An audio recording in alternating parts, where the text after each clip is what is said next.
आजकल ट्रेंडिंग में है जनरेशन जेड और जनरेशन अल्फा के बारे में तो सभी ने सुना है। लेकिन आज हम बात करने जा रहे हैं कि कितने तरीके के जनरेशन होता है और कौन से जनरेशन को कैसे हम मालूम करेंगे कि क्या है। तो उसके पूरी डिटेल्स में बात करते हैं। जेन जेड का मतलब क्या है, जिसे जनरेशन जेड कहते हैं, का मतलब क्या है बूमर्स और मिलेनियल्स। जाने सभी जनरेशन के बारे में सब कुछ, सभी जनरेशन के बारे में इकट्ठे आज हम बात करने वाले हैं। तो सबसे पहले आपका है लॉस्ट जनरेशन। लॉस्ट जनरेशन क्या होता है आपका? 1883 से लेकर 1900 तक जिनका डेट ऑफ बर्थ होता है 1883 से लेकर 1900 तक, वो कहलाते हैं आपका लॉस्ट जनरेशन।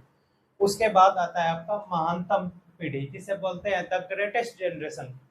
ये होता है आपका 1901 से लेके 1927 तक, 1901 से लेके 1927 तक जिनका डेट ऑफ बर्थ होता है वो कहलाता है ग्रेटेस्ट जनरेशन।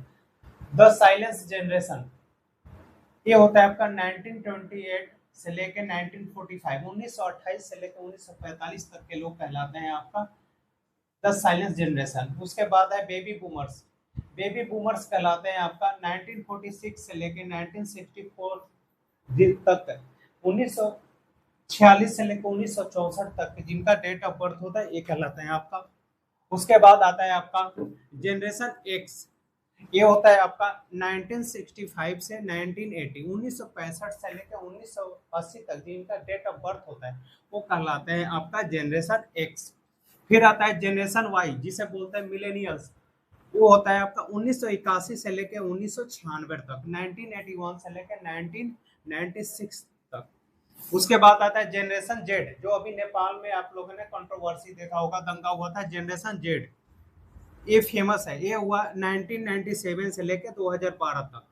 जनरेशन जेड इसका नाम बेसिकली इसलिए दिया गया था कि 1997 में ही फेसबुक इंस्टाग्राम वगैरह आए थे, सोशल मीडिया कब आया था, इसी टाइम आया था। ये हो गया आपका जनरेशन जेड।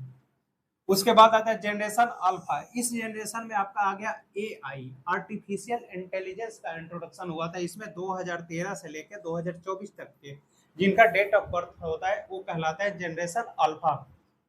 उसके बाद आता है जनरेशन बीटा। जनरेशन बीटा होता है 2025 से लेकर 2039 में, 2025 से 2039 तक के होंगे जनरेशन बीटा। फिर आता है जनरेशन गामा। ये होता है 2040 टू 2054,